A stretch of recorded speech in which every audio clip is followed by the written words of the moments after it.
up, guys? Today I'm going to be recreating this face chart look created by the owner of Blend Bunny Cosmetics.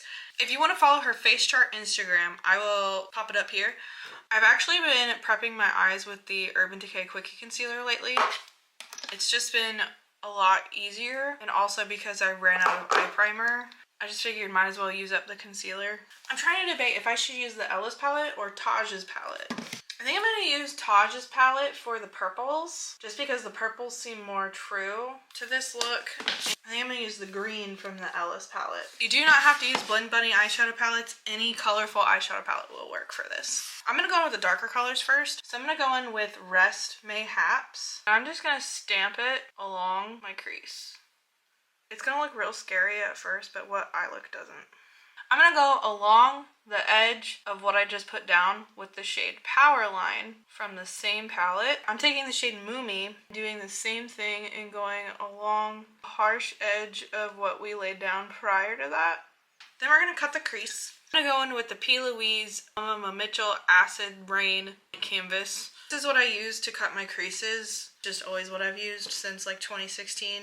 I don't even think they make it anymore. So for a cut crease, you're going to want to do this. You're going to want to do a line and then look up, and then it helps stamp where you want to cut your crease. But it has always worked every time. And if you're worried about doing a nice crisp line for the cut crease, always map out your cut crease first and then go back in and clean up that line. And since I'm going to be laying eyeshadow right on top of this, I'm not going to clean it up with micellar water, because you can do that, but I'm not going to. So I'm just going to like lightly press the excess off with my beauty sponge. You should get something like this. Normally I have a smaller flat brush, but we're going to use this one. I'm going to go in with the shade Specimen from the Ellis palette, and then I'm going to plop it back right on there. And you should get something like this.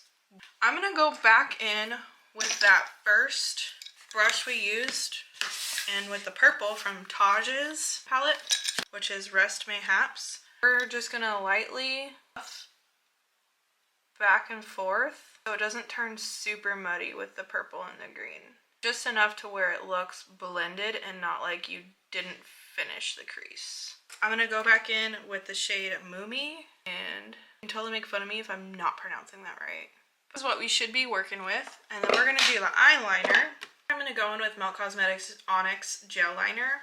So then we're just going to do an eyeliner, and it's not a wing in the picture. I think I'm just going to do the line for now and then add a wing if I feel like it. So then you can kind of like just take whatever color you use for this crease and just buff it out on the harsh edge and only focus it right there so it's like blended in together. So in the photo of this look, they did pink blush kind of married into the eyeshadow look. We're going to finish off the eyes. I'm going to take those brushes, the same brushes we used earlier, and run it along the line, my waterline. You might have to pick up just a little bit of more pigment and run that along. I'm going to go in with the Juicy Cheeks palette from Blend Bunny Cosmetics, and I think I'm going to cross these two. However, they are very pigmented. Barely tap into mouth-watering and plump, and just actually might dip a little more into plump or mouth-watering.